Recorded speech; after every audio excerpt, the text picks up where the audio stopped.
J Mack from Syracuse, New York. Man, came all the way out to see my Colorado Buffs. What channel do you watch? They brought you out here. The pregame show. Never watched the college game till last season when Coach Prime came to Colorado. And I am in Colorado at Folsom Field. I am the Colorado Buffaloes auntie from Texas. Sweet treat. Hey, I've been following the pregame show. It's all about let's go Buffs. Away from Texas, yes sir. Watch you every single day.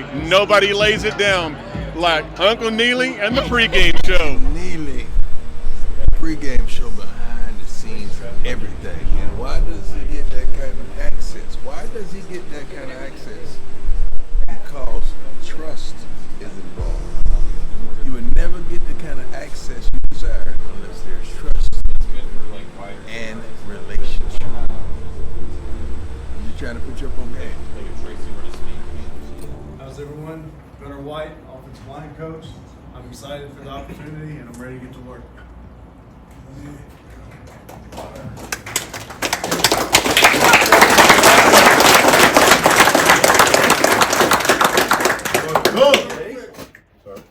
I told you I was bringing snacks. Stocking up. Yeah, That's good. yeah. I gotta have bait for the trap, right? You went to Costco? I did go to Costco. Yeah, see, you even know the brand. Hey man. Uh-huh. My mom's for meal prep, so I know. It's like we speak the same language. We do. We do. Right.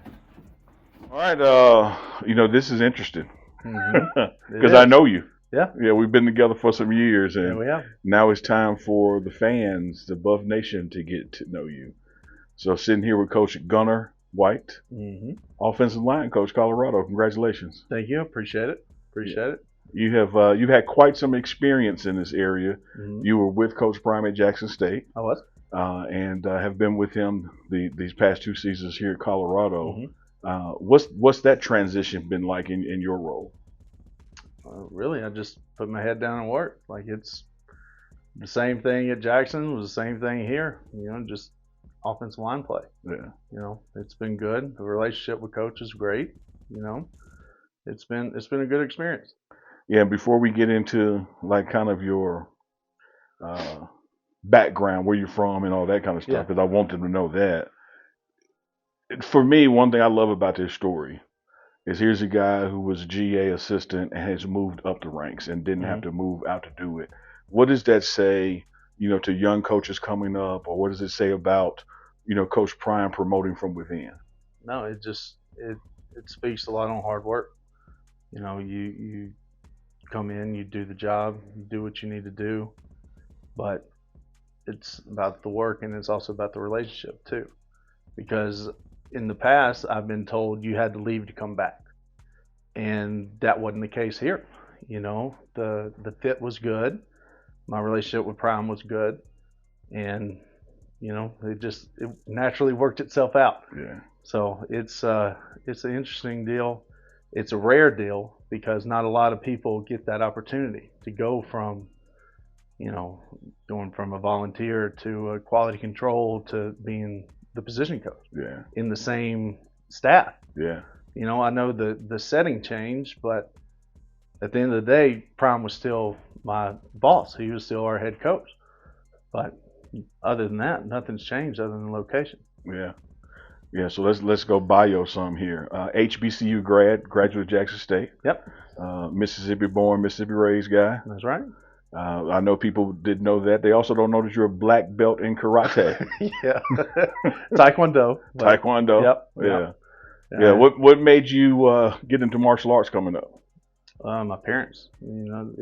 They wanted me, for one, to be able to defend myself, and for two, it was for the discipline and the athleticism that comes with the martial arts too. Yeah. Just doing multiple deals, because they started me in gymnastics. I was a big dude doing gymnastics. Did gymnastics, then went into Taekwondo and doing martial arts. Played soccer, church league basketball, swim team, and then football. And it all just kind of merged together. What I used to love when I knew that story and watching you coach at Jackson State, watching you coach here, Mm-hmm. discipline, taekwondo, the gymnastics, all fit into offensive line play. 100%. And have you been able to call onto those skill sets as you're teaching these guys? Yeah, I mean, everything's hand-eye coordination too, and your feet as well. But everything is within here because you can't play offensive line with your hands wide. You can't play offensive line with your eyes off your target. Like it all marries together. And then too, like gymnastics with the mobility and the flexibility part too, it all naturally marries together. Yeah. You know, it's different spin on it. Yeah. And let's, you mentioned married together. Let's talk family. Yeah. Married, father of twin girls. I Yeah. love when the twins are running around here. Yeah, I do too. And that's another huge thing about being with Prime and why we've been with Prime so long too, is because he's family oriented. Yeah. I mean, from his whole family being up here to having mine, like Coach Rob's, Coach Shad, Coach AB, they all have their families running around too, and it's good that everything is inclusive in that. Yeah. Because without my family connection, what's the point? Like I couldn't, no matter what the job is. Like if I didn't have that tie and bond with my family, we're just spinning our wheels anyway. Yeah. And Coach Prime has always made it plain and clear, not being shy, that in order to be a great coach, you got to be a great dad. So he looks to hire great dads. Yeah. And so I'm sure he's seen you with your girls. I mean, I'm telling the audience, I know he's seen you with your girls and knows that you're a great dad. Yeah. No, I try to be. But that comes from having great parents of my own too. Like my mom and dad, they instilled good characteristics to me and my brother. And I just, to pay them back, I like to put it forward and try to, nobody's perfect, right? Everybody's made mistakes. But to see some of the things that they've come back to me later on as an adult and say, hey, I wish I would have done this different. Well, okay, we talked about it, and then do better with my kids. Yeah. Yeah. And speaking of your parents, I'm sure they're proud. It's been a pleasure the times I've got to meet them. Oh yeah. I know they got to be smiling ear to ear. Oh, they are. Mom, she is a huge fan of your show, by the way. Yeah. She watches everything that you do and that Well Off does, and of course anything that the school puts out too. But that was the neat deal about Coach too, is there's no questions about what we did on a day-to-day basis. Yeah. Because they were able to see a bird's eye view of everything that we do every day. Yeah. And then now, instead of going back and trying to snipe me in the background because I couldn't be on the camera. Yeah. Now I'm here. Yeah, and that's why I was smiling when we first sat down, because we've come a long way in this process. Yeah. Because once upon a time, NCAA rules that certain positions you're not involved at a level where you're on camera and that kind of thing. Yeah. And so now you are that man. Yeah, couldn't coach on the field and couldn't do anything. I mean, everything was very from a mountaintop view. Yeah. All the way now to hands-on. And then last year we were fortunate enough too with the rule change that I was able to coach on the field. I was able to be more hands-on, be more involved. And I think it showed too, working with Coach Phil and getting a good dynamic there. And now taking over the room was my own. Yeah. So here we are. It's your room now. And I've seen you work with 3 offensive line coaches. Now, let me set this up this way, because you mentioned you and your brother.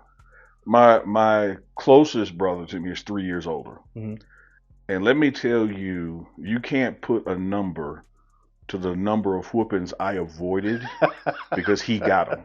And I remembered, not that I didn't do the same thing, I just learned how to get away with it. Right. Because I was his graduate assistant, if you will. I was his mountaintop view, and I'm like, okay. Yeah. So if you're going to sneak the car out your senior year, you need to put bricks where it was parked so you could park the car exactly where it was. I learned all those tricks. You have had the unique ability from the positions you have been able to rise up from, working with these 3 coaches, to take good from each one of them, to make changes from each one. How has that experience been, and using that to now this is Gunnar White's room? Because we're the sum of our experiences, and 100%. You've experienced a lot from 3 different coaches. Yeah, well, that's just 3 different coaches here. Like Like in Reno, I worked with two different ones. I worked with Angus McClure and Bill Best. And then at Belhaven, whenever I was still a student at Jackson State, Coach Mummy let me shadow Matt Connor too. Yeah. So I've really been around 6 different offensive line coaches. And then 2, at my time at Jackson State as a student, I had Matt Jones there too. So 7. Yeah. So I've seen a lot from each one of them. I've taken good and bad. Not saying that any of them were bad. Sure.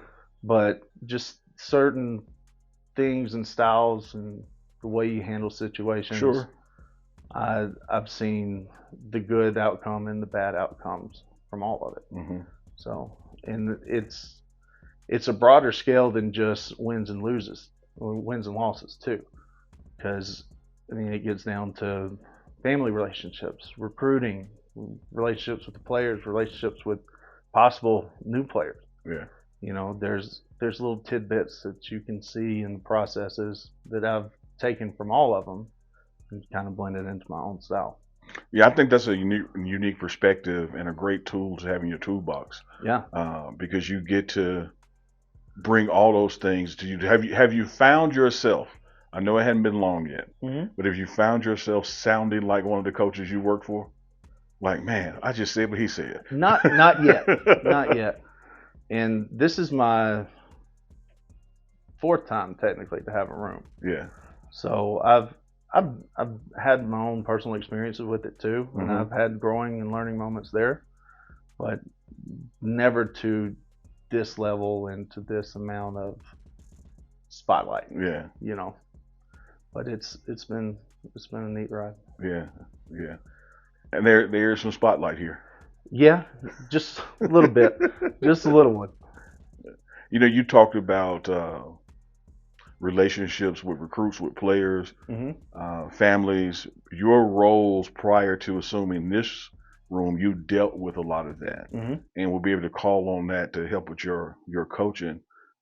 Spoke to Tyler Rock, spoke highly of you, and has been with you since Jackson State, and and said that even your age is going to be an asset. Yeah. And being able to relate to the players. Yeah. Talk about that from your perspective.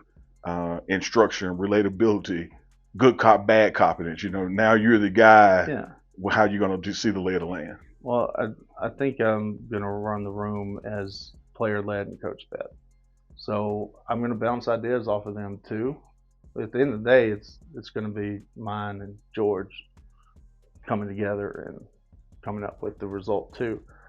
But I think I'm going to lean on them a little bit more, because at the end of the day, they have to do it. They're the ones who have to get the job done. They're the ones who have to make the single combo block. They got to make the Bs. They got to make the ID points. They got to make sure that the quarterback stays on his feet. Yeah. So whatever makes them the most comfortable with staying within our standards and procedures, I think there's a good common ground for that too, where it all meshes together. Yeah, you mentioned Coach George is going to be helping you out. Wonderful career with the Cowboys, Philadelphia Eagles, IMG, you name it. He knows the offensive line trenches, knows recruitment, knows all those things. Talk about y'all's relationship and what it means having him with you in this. I love George. He's been a mentor to me even before he got on staff here, because he was around a little bit at Jackson, but he was around more the 23 season at Colorado, and just getting to know him and the relationship with him and the man that he is. Like, to me, that speaks more than any of the accolades that he has. Like, yeah, sure, he's won Super Bowl. Yeah, he's played professional ball. Yeah, that's great. But at the end of the day, if you're a bad person, none of that matters. And that's what I respect about George the most, is that he truly wants to build relationships with the kids. He truly wants to build relationships with the staff. And that, to me, is huge, because I think that without that foundation, without those relationships, the whole thing's pointless anyway. Yeah. It's hard to get somebody to put their body on the line for somebody that they have an idea, but they don't think that you care about them. Yeah. And that can't be the issue. And with me and George too, like we find that important. Like that's another common ground that we have too, is that we want them to feel close to us, to be able to talk to us, so that way we can get the best out of them at the end of the day. Your coordinator, offense coordinator Pat Shermer, Mm-hmm. one of his mantras is having good people, just be a good person. Yeah. And you have been working with and now inherited, as this now officially being your room, some good guys on your offensive line. Yeah. Like some quality, just human beings, from the personality of Jordan Seaton to the character of Rock, who's been with you. Talk about those veteran guys you got coming back and that you've already been coaching with them, and what their experience and relationships mean to you.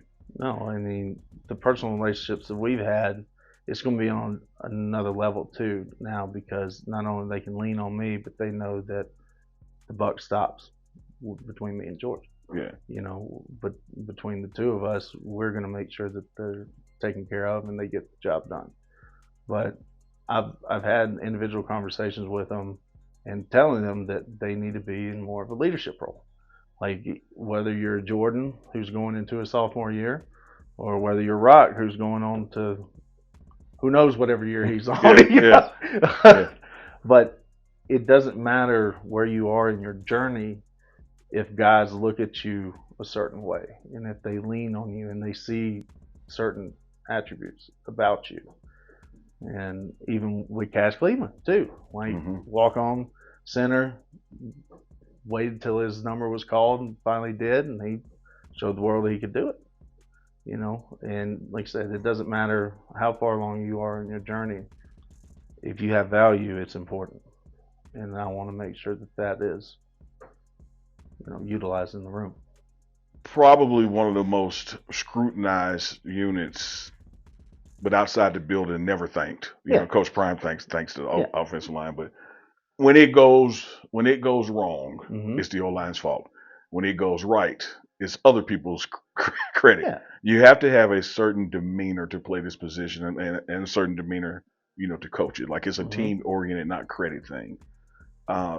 Talk about that philosophy and makeup of the DNA of the room, and how these guys got to fight, but may not get credit for the fight. All right. Well, I mean, offensive line is a gritty position anyway. Like we're in the mud. Like there's nothing pretty about being in the mud, and that's just kind of the nature of the position. That's the demeanor of the players that are here. Like you have to have that grit to you, and you have to have, like how Mummy used to say all the time, O-line is a high capacity for boredom.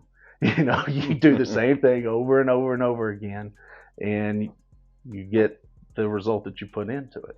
No matter what happens, we got a new quarterback this year. Yeah. Don't have Shador. Yeah. Don't have Travis. You got a new quarterback, and we'll see how that battle goes across the spring and the summer.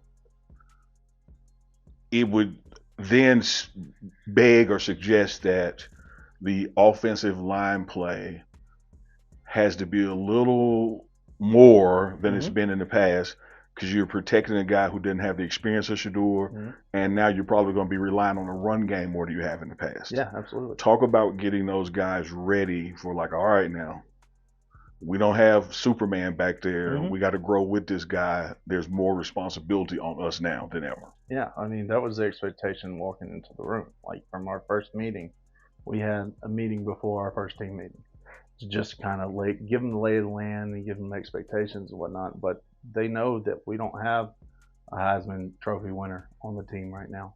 They know we don't have arguably the best quarterback in the country on the team right now. So all in all, it does fall on us.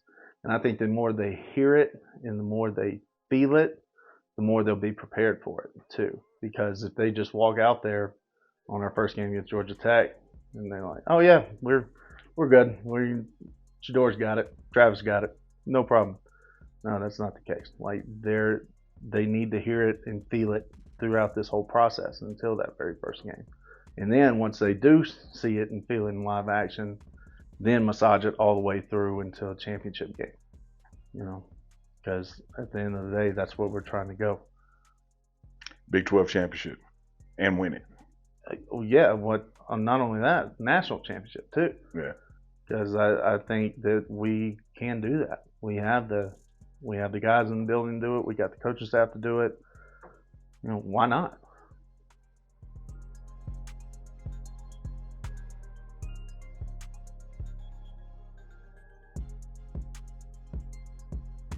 So where y'all from? We up from Miami, Florida. All the way from Miami. All the way from Miami. Appreciate y'all coming, man. Hey, man, we love what you guys are doing, man. We want to support you in every way. Appreciate your family. And we're recruiting at home. Everything we see at home, we bring it this way. My man. You gotta believe. Dude, we've been believing since day one, That's why I dog. gave it to Remember you. back in Jackson State? We've been believing with you in the pregame show.